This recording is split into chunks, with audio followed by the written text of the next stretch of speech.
War 2 movie shooting పూర్తయిన సందర్భంగా హృతిక్ రోషన్ తన ఎమోషన్స్ ను పోస్ట్ ద్వారా తెలియజేశాడు. అంతేకాదు వార్ 2 యూనిట్ కు హృతిక్ డిన్నర్ పార్టీ కూడా ఇచ్చాడు. బాలీవుడ్ గ్రీక్ వీరుడు Hrithik Roshan master of masses junior NTR కాంబోతో తెరకెక్కుతున్న వార్ 2 మూవీ షూటింగ్ పూర్తయింది. పాట చిత్రీకరణతో ఈ సినిమాకు గుమ్మడికాయ కొట్టేశారు. ఈ సందర్భంగా హృతిక్ రోషన్ సోషల్ మీడియాలో పెట్టిన పోస్ట్ మూవీ లవర్స్ అందరినీ భలే ఆకట్టుకుంటోంది. వార్ 2 సినిమా షూటింగ్ పూర్తి కావడంతో మిక్స్డ్ ఫీలింగ్స్తో ఉన్నానని హృతిక్ తన పోస్ట్లో చెప్పుకొచ్చాడు.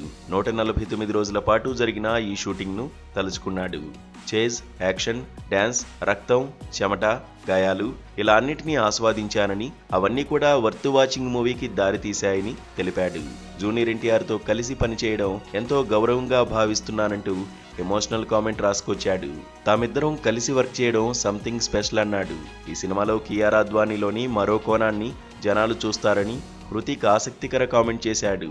ఈ సినిమా ఇంత బాగా రావడానికి కారణమైన నిర్మాత ఆదిత్య చోప్రా, దర్శకుడు అయాన్ ముఖర్జీని హృతిక్ పొగడ్తలతో ముంచెత్తాడు. మొత్తం వార్ 2 టీంకు హృతిక్ ఈ సందర్భంగా థ్యాంక్స్ చెప్పాడు.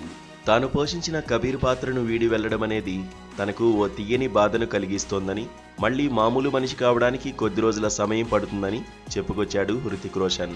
వరల్డ్ వైడ్ గా ఆగస్టు 14న రిలీజ్ అవనున్న ఈ సినిమాను చూడాల్సిందిగా కోరాడు. వార్ 2 మూవీ షూటింగ్ పూర్తయిన సందర్భంగా ఎన్టీఆర్, అయాన్, ఆదిత్యతో పాటు యశ్రాజ్ ఫిలిమ్స్ టీంను కూడా తన ఇంటికి ప్రైవేట్ డిన్నర్ పార్టీకి పిలిచాడు హృతిక్ రోషన్.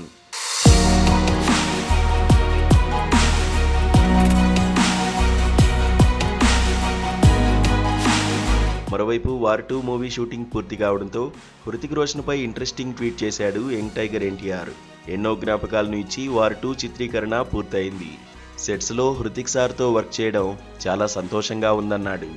అపారమైన ఆయన ఎనర్జీ లెవెల్స్ అంటే తనకెంతో అభిమానం అన్నాడు. వార్ 2 జర్నీలో హృతిక్ సార్ నుంచి చాలా నేర్చుకున్నానని చెప్పుకొచ్చాడు ఎన్టీఆర్.